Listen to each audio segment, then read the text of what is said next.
intense and full of extremes. Spectacular landscapes lie next to overflowing multitudes of humanity.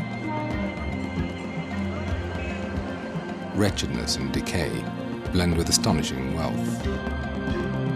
Side by side, one finds overwhelming noise and deep serenity, cruelty and kindness, dark ignorance and the highest wisdom. India is a land of paradox. Where else can one witness the sight of a prisoner weeping like a child in the arms of his jailer? But this is not just another Indian paradox. This is an entirely different story.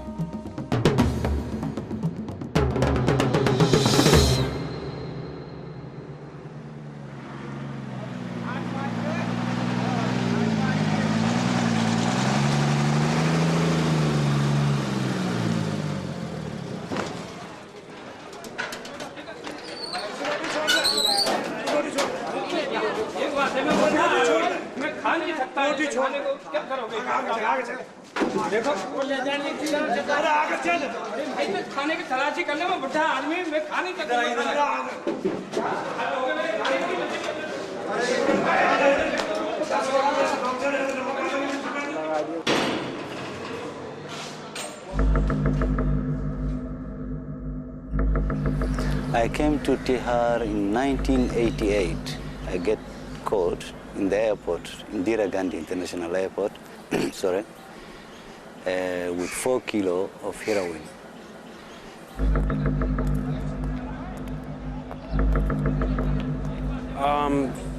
Put here on NDPS charge for allegedly possession of some charas.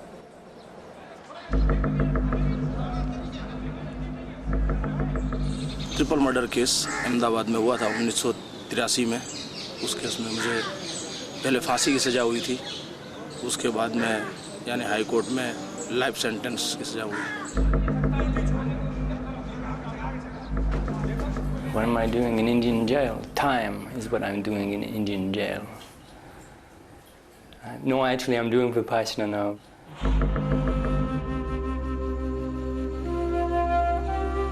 We are all prisoners, undergoing a life sentence, imprisoned by our own minds.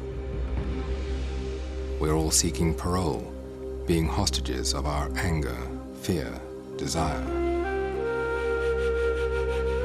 Is there anyone who doesn't crave at one point or another to take something that is not his? Is there anyone who doesn't wish, at least once, to hurt the one who hurts him? It is a thin line that separates us from these people who stare at us from inside this cage. The same things that do not go beyond the threshold of our thoughts have crossed, in their case, the threshold of action. But still, we are alike. Inside our heads, we're all potential criminals.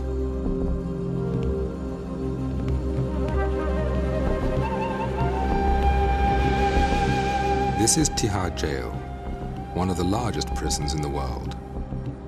10,000 people are imprisoned here. 9,000 of them are still awaiting their trials. The wheel of justice rolls slowly and heavily in India, like an overloaded truck. A pickpocket may find himself waiting for 6 years in order to receive a 1-year sentence. It could take another 2 weeks. It could take another 2 years, 3 years, 4 years. They take their time.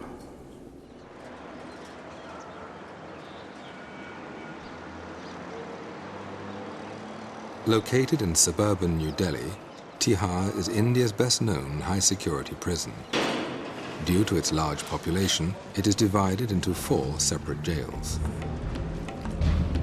For decades, Tihar was notorious for its inhuman conditions. It was branded a veritable hell.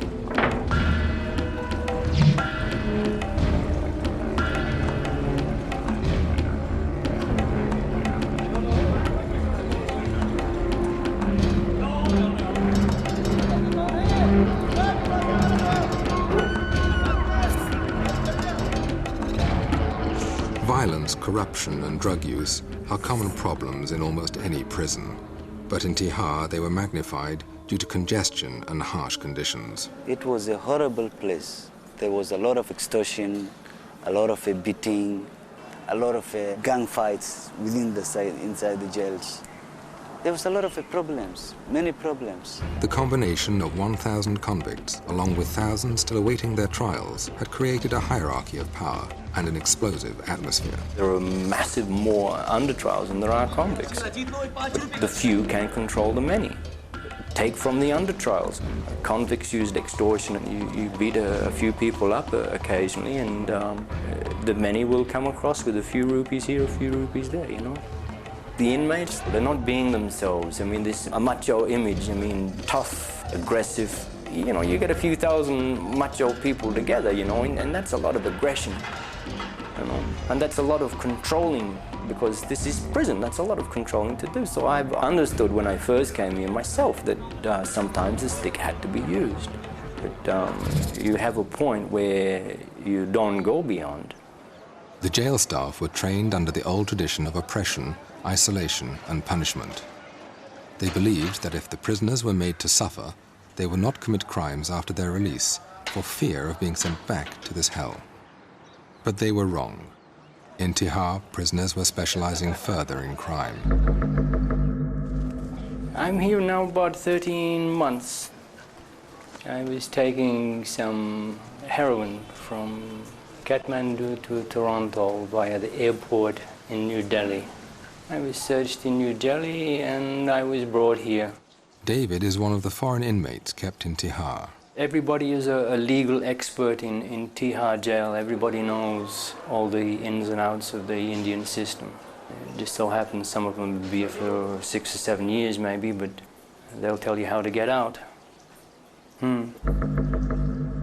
With this record, Tihar was hardly the place to expect a breakthrough in prison reform. And yet, this is exactly what happened.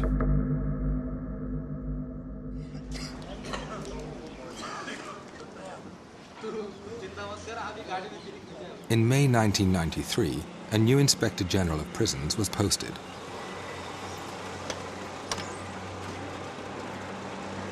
The new IG was Kiran Bedi, a little woman with a big reputation and an even bigger vision.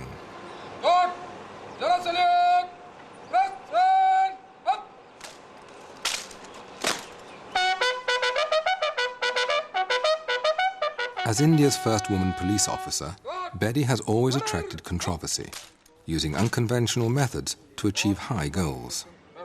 Thank you. You can disperse. To me, she's a magnificent woman. She's got integrity, she's got very high morals, and she certainly has ambition. She's been everything from a tennis star to a notorious policewoman who used to tow away dignitaries' cars from towaway areas. That's where they called her Crane Betty. I vividly remember the day when she was to join. We have a meeting for 1.5 hours. And that meeting, she only made us clear there is a very thin thread between us as officers and those inside. We have also made blunders in our life. But thank God we are not inside. Unfortunately, they are. Right from the start, Bedi told her staff that she intended to turn Tihar Prison into a place for personal development, an ashram. I started to share with them my vision of a prison. I held my meetings, first of all, told them that you're going to work as a team, work as a family. Asking them, are they aware of what their whole job priority is? What are they meant for? Are they here as watchmen or are they here for a larger job? Ever since she took office, she did a lot of a transformation. She's a person who solves problems. If you cannot solve a problem, that you are part of the problem yourself. We kept using a lot of love and care, actually giving them love and care. I allowed them books, canteen facilities, better medical care, clothing, radio, outside visitors. Before we were regarded here as, I don't know really it's beyond description of the words. She showed us that we are human beings. And therefore, we deserve to be treated as human beings. I've talked to them, I've shared with them, I've read with them, I've laughed with them, I've sung with them, I've even danced with them. is to make them feel as normal as they should be feeling. Why? Because after all, when they're going out, they have to go into normal society. So how can I keep them bottled up here and expect them to be normal when they're going out? I must release them as normal human beings, and if possible, even better human beings. This is a general feeling that those who have done some crime, they should be punished. This is fine, they should be punished. But after punishment, what? They will not live in jail all through their life. They will come out in the society, and if they are not reformed, they will commit more crimes. The atmosphere in Tihar had improved, but Bedi knew that all material solutions are always partial solutions. She was seeking a deeper change. Human mind needs its own food. Human mind needs positivity. Human mind needs some higher thinking. So this was all I knew, because that's what my mind needs. Many of them did not know the way to change. They are ready to change. They said, we want to change. But how? They have no skills to handle their problems. How do I give them skills to handle themselves? What do I do? I was absolutely like a fish out of water. Where do I go for a magic? Who will come to this prison to counsel? Who will provide the psychological food? I was just looking for an answer. And I got an answer. The answer came, unexpectedly, from inside the prison. One morning, Bedi was doing her daily rounds. A young jail officer approached her and told her of an age-old teaching called Vipassana. I was walking the prison and one officer, Rajinder Kumar, came to me. Said, "Madam, you're looking for an answer? I have the answer." And what is the answer?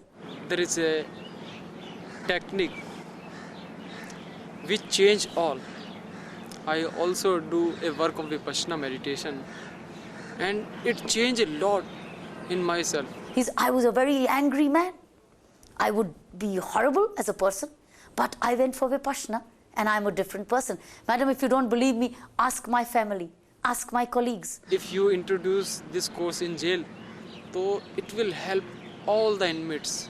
They will get rid of their sufferings. And she immediately told me, "You give me address." So he gave me the address of Mr. Ram Singh. I wrote a letter to Mr. Ram Singh saying, "Could I have you visit my prison?" Exactly still not knowing what Vipassana stands for. What Kiran Bedi also did not know was that Vipassana meditation had previously been tried in Indian prisons.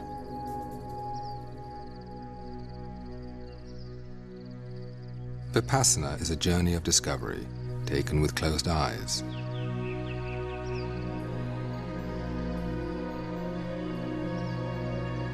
The goal is not simply to satisfy the traveler's curiosity, but to get transformed by the journey and start living a better life. Vipassana means to see things as they really are, in their true nature. It is an ancient meditation technique discovered 25 centuries ago in India by a man named Siddhartha Gautama, known as the Buddha. The records from the Buddha's time tell remarkable stories of serial killers changed into saints and of cruel tyrants who became model rulers by practicing this technique. With the passing of time, civilizations rose and fell, but Vipassana was carefully preserved and passed on from generation to generation in South Asia.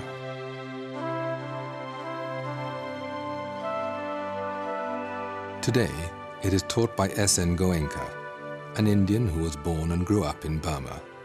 Mr. Goenka learned Vipassana from his Burmese teacher, Sayaji Ubakin. In 1969, Mr. Goenka arrived in India and started teaching Vipassana. A few years later, he was given a challenge by the renowned Indian leader, Vinoba Bhave, to teach Vipassana to youngsters and to hardened criminals. I said, "I am here to serve. If you can arrange, I will teach the hard criminals in the jail. I will teach the students." He arranged in the school, and it was very successful. But he could not arrange in the prison because the rules of prison, manual of prison is such that A teacher cannot go and stay there, one has to stay outside, and that was not acceptable to me. When a course is given, I must be there with my students. It could not materialize. But later on, the Rajasthan government was good enough to relax their rules, and first course was given there in the Jaipur jail. In 1975, in Jaipur, prisoners learned Vipassana for the first time. Mr. Goenka insisted again on some conditions, and the prison authorities were trying hard to meet his demands. Before the course started, some people were brought in chains and ankle chains. So he said, "What is this?" I said, "They are very hardened criminals and very dangerous criminals, and we want that they should also take a course." But he said, "Why have you put the chains on them? Because they are dangerous." He said, "No, I can't give Dhamma to the people while they are in chains. So they have to be removed." And the IG and the superintendent of jail, they didn't agree. Because the IG said that there is a great possibility that one of them or few of them will get up and strangle Mr. Goenka or you as Home Secretary, and they will get a big name. Because they are in any case dying, they will be hanged or they will have serious punishment. So we took little risk, and it was decided that they will put a guard close by, and if anybody got up menacingly towards us, he should be shot.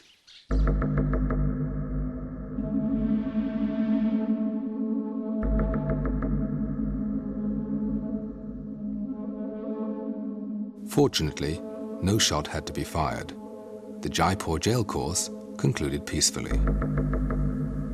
Its success led to more courses in other prisons. One of them was Baroda jail. The superintendent, Mr. Vora, was impressed by the effect of Vipassana on his prisoners and decided to take a course himself. After that, he arranged 5 more courses in Baroda jail. कैदियों के बीच और staff के बीच में जो coordination है वह भी अच्छे तरह से चल रहा है।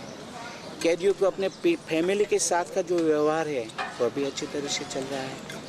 कैदियों में जो रिवेंज लेने की जो भावना है कि मैं यहाँ से छूटूं और बाद में उनको मार डालूं, ऐसा कर डालूं, ये सब उनमें से निकल गया।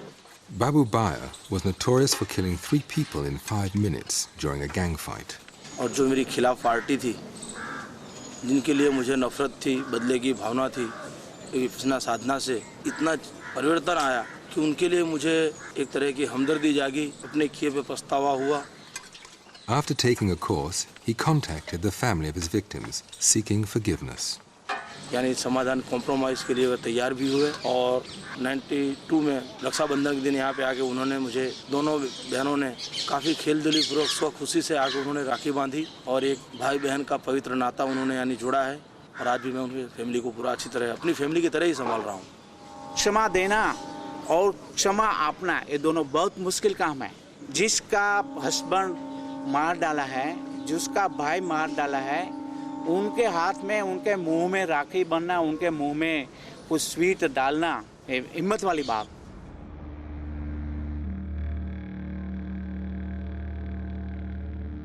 A Vipassana course is 10 days long. Students live in complete silence, meditating from early morning till night.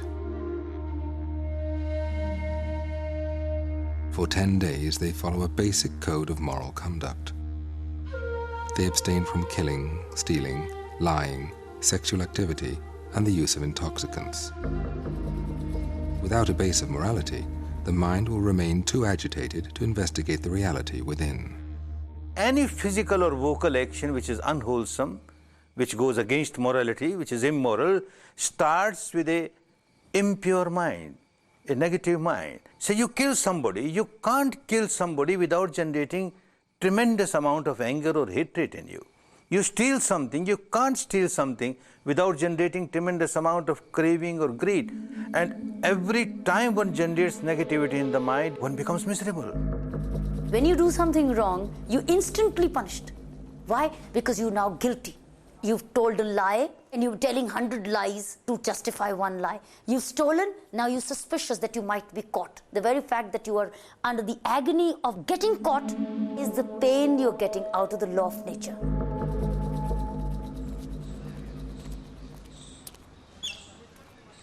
Back in Tihar, Kiran Bedi was preparing the ground for a Vipassana course. She said that if a course could be organized, I say, why not? we can do this. So there also the similar difficulties came. I said first condition is that some of the jail senior people should attend the course first, then only we'll agree. Unless the keepers of the prisoners change, prisoners will not change.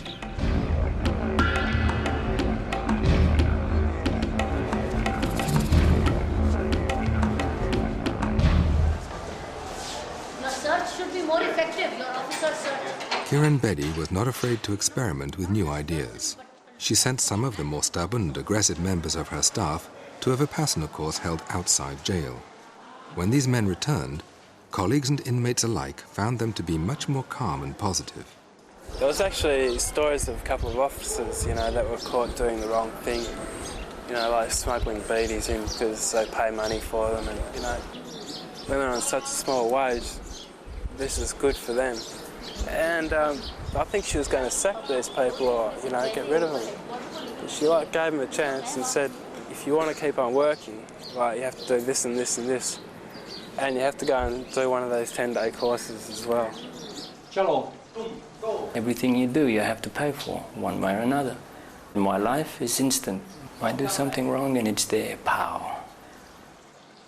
My family still don't know exactly where I am. My mother thinks I'm in India, but I didn't want to worry her to say where I was, so I thought I'd just tell her I was doing Vipassana, and I am. The first Vipassana course, as taught by S.N. Goenka at Tihar jail, was held in November 1993.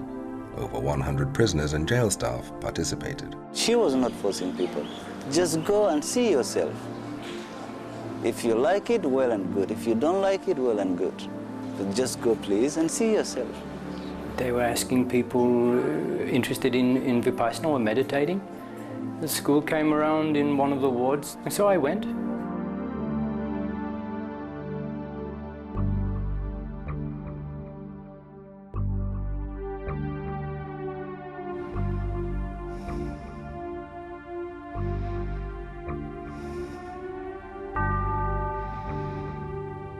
At first, all one is asked to do is to focus on one's own natural breath, to feel it coming in and out of the nostrils, and to maintain this awareness for as long as possible. Sounds simple, but it's not.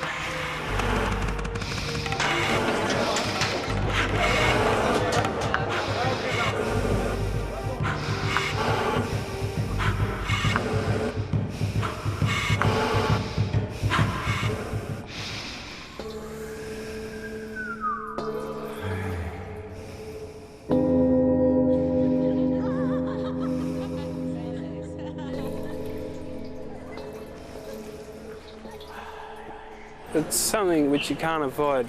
You can concentrate for so long, and after a while you don't realise it, but your mind wanders. And it's after a while you say, hey, you're supposed to be back here, concentrating, and so you come back to it. Then you find yourself, you're off wandering again, thinking about something which you're doing back home, and then hang on, you're supposed to be back on the meditation. When one sits down to be still, an endless stream of thoughts wells up in the mind. Memories, hopes, fears start flooding in.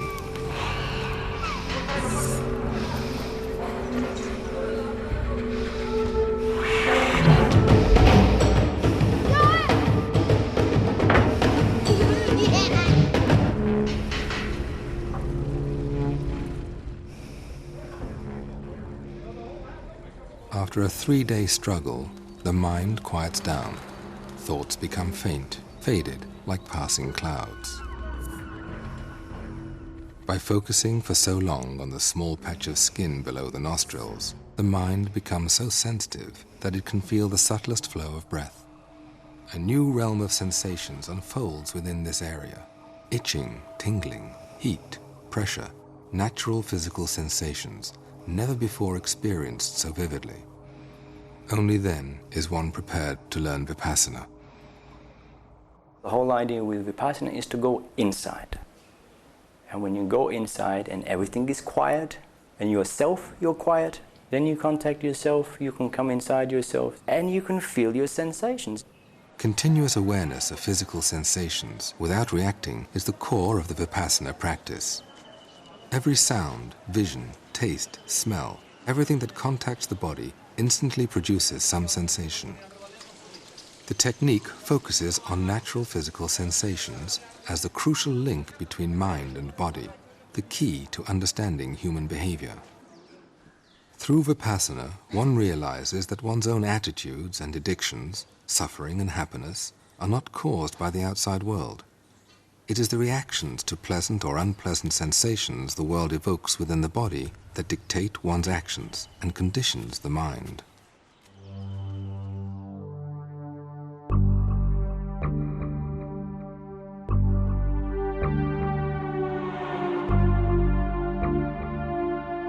On the fourth day of the course, Vipassana is taught.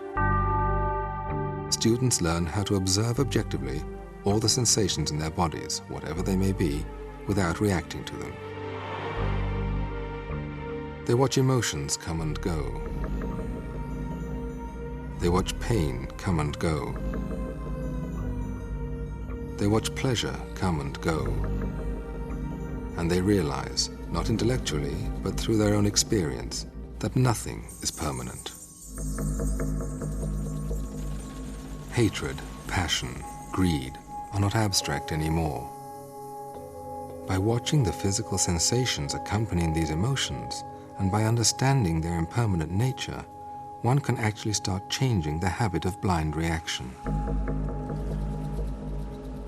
Between the two poles of expression and suppression lies a third option, mere observation.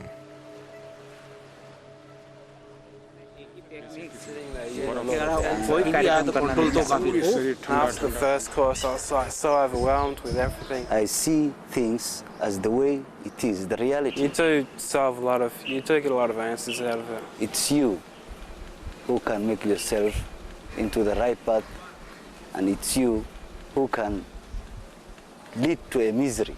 There's a happiness in there, you know?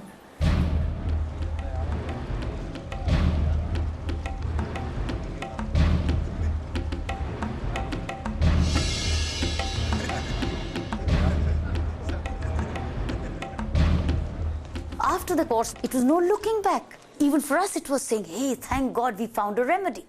We found an alternative. We found a way to take them to. Then there was no looking back. The first Vipassana course in Tihar jail was followed by 5 more, and Kiran Bedi was once again thinking ahead. We became greedier. We were impatient. Why only 50, 60 when I have 10,000 people with me?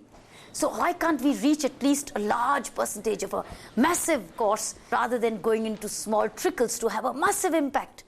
They said, would you be able to arrange a course of over 1,000? I said, yes, immediately. Are you sure? I said, yes. It was one of the most ambitious projects in the history of Indian prisons. It was also the largest Vipassana course conducted in modern times. In just a few weeks, a special area was prepared inside the prison. Accommodating in one place 1,000 inmates, as well as Mr. Goenka and his assistants, was a tremendous undertaking.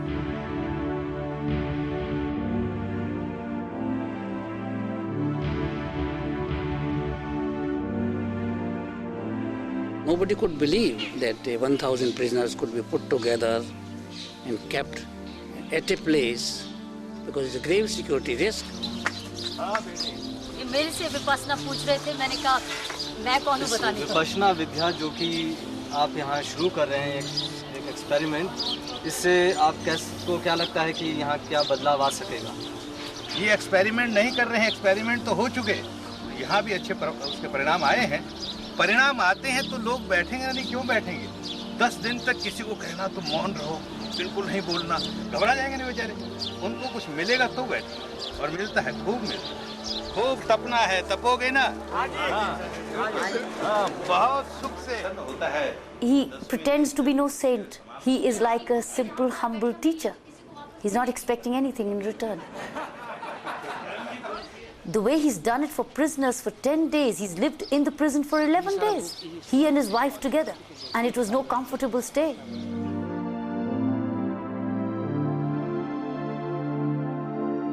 "1,000 prisoners gathered in the huge tent on the evening of April 4th. They reflected the wide range of human experience: Hindus, Muslims, Christians, Sikhs, from different nations and social backgrounds. It is essential that you will keep silence, noble silence. It doesn't mean that your mouth will be locked. Talk to your teachers, your guides. There is no restriction about it. In the early hours of the next day, a fierce rainstorm, extremely unusual for that dry season, suddenly descended.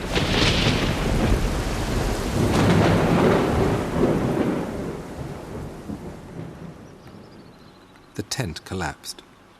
All the rugs and meditation cushions were completely soaked. An emergency meeting was called at 3:30 a.m. to consider cancelling the course. Instead, measures were quickly put into action, allowing it to continue.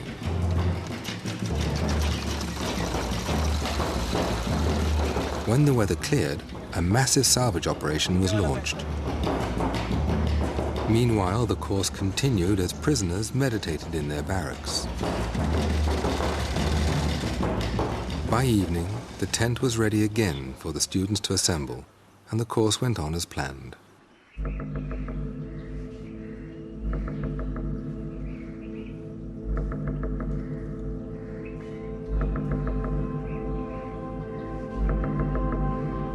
Nine days later, it was apparent that something unique had been accomplished.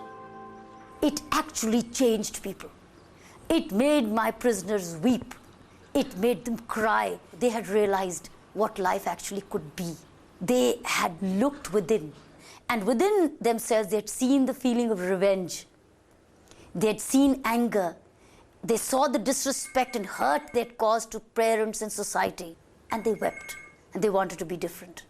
I felt guilty that I did a wrong thing. I have done a wrong thing. And what I have done, it's something which I can come out of it and correct it. That realization was the greatest magic. That's exactly what I was looking for. How do I realize them, make them realize they've actually hurt society? They're just all the time saying, we're innocent, we're innocent. We never hurt society, society hurt us. How do I convince them that you did hurt society at some stage of your life? Therefore, the law of nature has had its course, you're getting it today. So they learned it in Vipassana. I didn't have to say anything. They went up on the mic and said, we hurt society, but we seek forgiveness. That was the greatest magic. When the course ended, 1,200 participants and international guests witnessed the inauguration of the first Vipassana center to be established in a prison. Within 3 weeks, it began to offer Vipassana courses twice a month.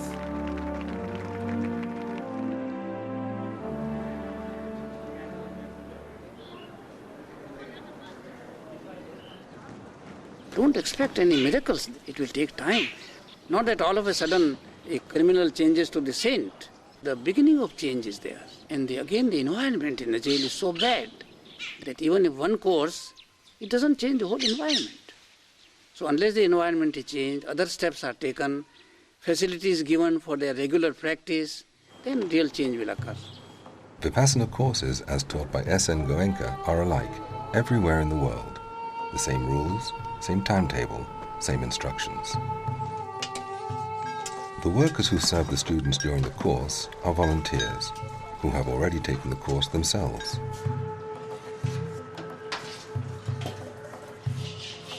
A teacher trained and appointed by Mr. Goenka stays within the course site for 10 days and conducts the course voluntarily.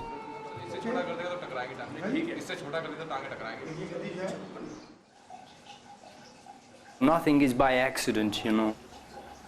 I come, I'm caught, I'm here, all for a reason. I don't have to be caught going to Canada. I could have gone to Canada and then gone back and my life, this. It's all for a reason. After taking a few Vipassana courses, David asked to be transferred to the Vipassana ward and work there as a volunteer. When I first came, I thought, why is Vipassana here? Of course, when I say that, it answers itself, because this is where it's needed most. This is history in the making, you know. This is the first chance where Vipassana where this is being used in a prison system to possibly reform people. And if this does show results, then this could reform the whole prison system and the entire planet. And it happens here. If I scratch his belly, he should attack me. There you go. You're a cat? See, all I can really do is to try to set an example for other people. In doing this, then maybe they will try a little bit harder for themselves. David, the one-day course is on this date, no? We have 4 one-day courses. Yeah. Your 26th morning is jail 4. Yes. And 27th morning, I'm bringing jail 1, 2, and 3 together. So tell him we would need him at both the 9 o'clocks. Please tell the teacher. I cannot do anything Vipassana-wise for anybody. They have to do it themselves. The bottom line is you can't help somebody unless they want to be helped. And the Vipassana, if you can get through to them, is for themselves to get inside themselves to help. Twice a month, prisoners from different sections of Tihar arrive at the Vipassana ward to take a course. Some of them have done this a number of times. Each time they follow the same program. What differs is the personal experience. I call them bhikkhus when they come here, which is the monk, because this is in effect what they are. For 10 days they become a monk. A lot of people are under the impression this 10 days they come over here is so easy. It's not. You have to work. There's no sort of lazy way out of it. And actually going on the course sort of forces you to work. It's like being thrown into a swimming pool. You know, you have to swim then. It's not a matter of saying, yeah, I will learn to swim, I will learn to swim. It's when they throw you in the pool, that's when you have to swim. So when you go to this course, you have to do the 10 days. Next to the silent bubble of the course, on the other side of the wall, prison life flows along.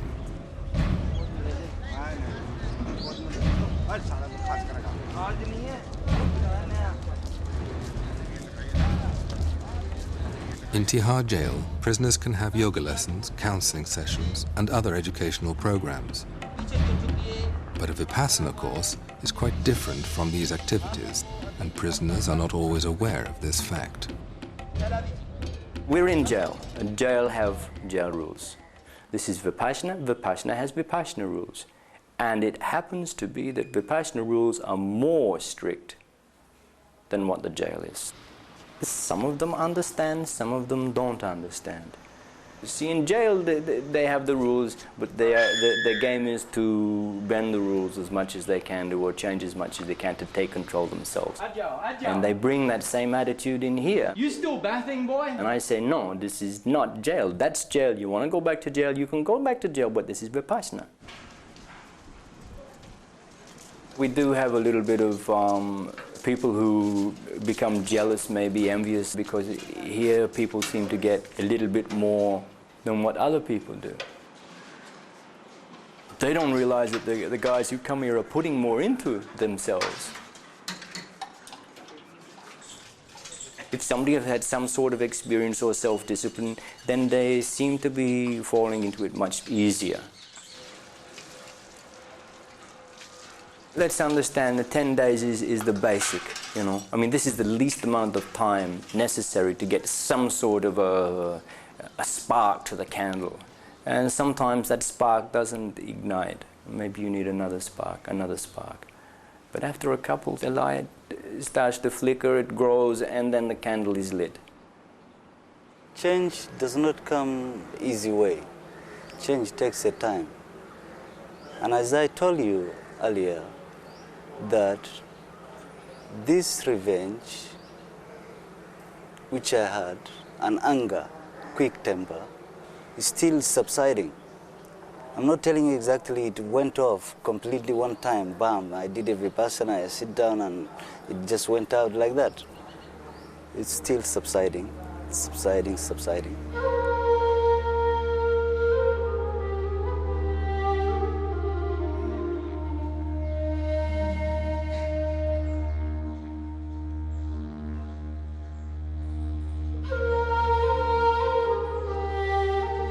Why did it happen that I'm here? What happened to me, it's what I've done to myself. And that's why I'm here.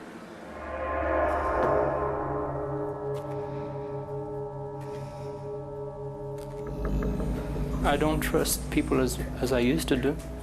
Sometimes I meet them and they treat me not good. And I think if I have a vote, I would just pull the pin and let the whole thing explode. That's it, and start all over again. Vipassana keeps trying to bring me back away from this distrustful people.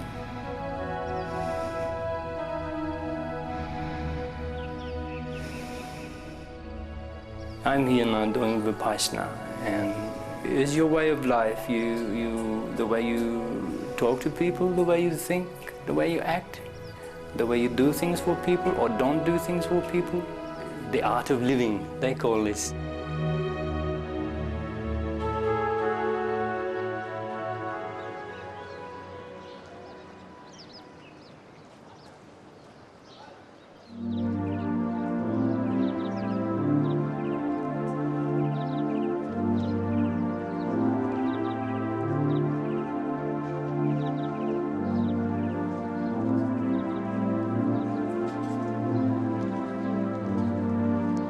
On the morning of the 10th day, silence ends.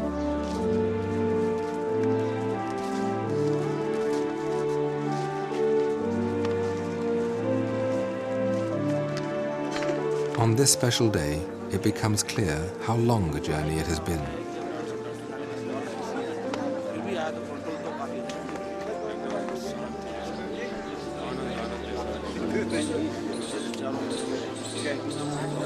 Students make the transition back to a more extroverted way of life. For the first time in 10 days, they can actually talk and share experiences.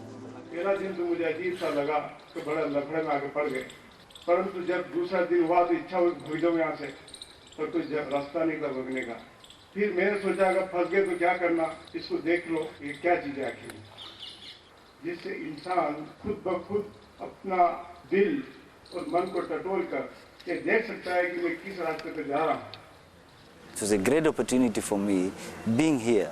Before I used to regret. Now I'm not regretting it. There is no any regret within me. That yes, it happened and I did this mistake. So right now I look in future ahead. Actually, I come from a very orthodox Muslim family, and my parents, when they used to pray, and I was a very curious child.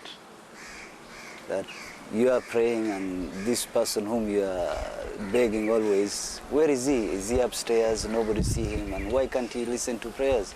Why is he prejudiced? I was looking for something which have a universal appeal, something which doesn't condemn other religions, saying that this religion is bad, this ours is good. Actually, I found what I was looking for. For all these years, the thing which has been bugging me, I found the answer here. Before, I used to feel a lot of self-pity about being inside jail, thinking, why should this have happened to me, and all this sort of thing. Having the Vipassana course, it's like, I'm grateful that it was there, I'm almost grateful for coming to jail, to actually go there and, have the opportunity to do it. I often think to myself, when I get home, I've got my own bedroom, I can meditate there, I can make it a regular part of my life.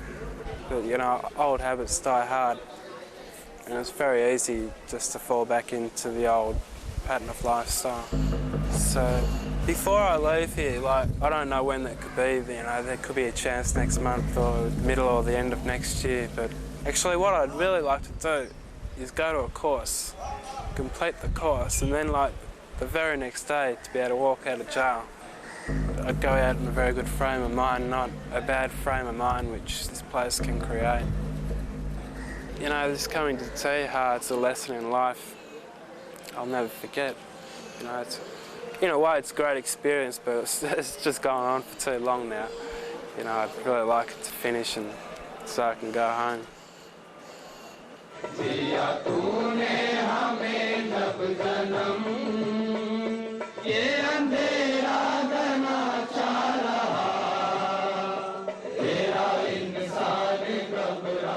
It sure has come a long way. Earlier, prisons were not being opened for this course. Some were not. But now, the government of India sent out a circular to all the prisons in India to encourage Vipassana courses. Because the prisons were capable of receiving it. Staff was accepting this. The community outside was expecting this to happen. You know, there was a positivity of a belief that this can happen in the prison now. People who were being released from the prison were not coming back anymore. Outside, people had started to see the change in their thinking and behavior. So there's been no looking back.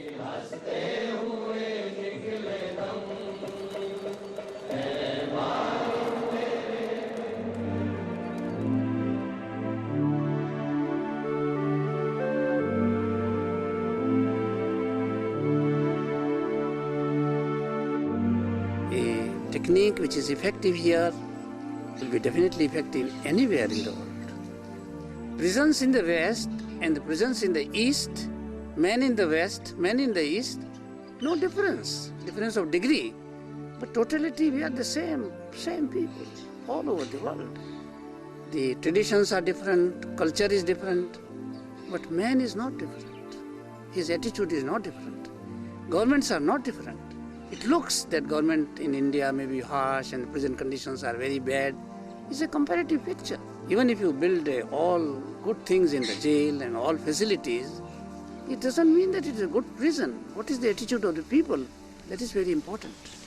When a Vipassana course ends in Baroda jail, a special event takes place. In the presence of social workers and guests supporting the Vipassana program, the superintendent, a Vipassana student himself, greets the inmates coming out of the meditation hall.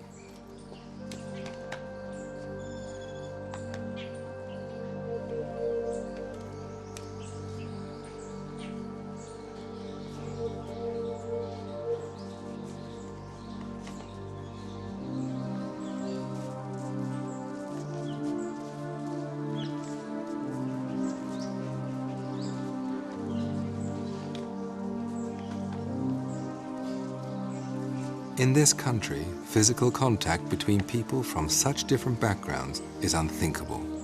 But on this day, barriers are broken.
There was one question one time I asked Kiran Bedi.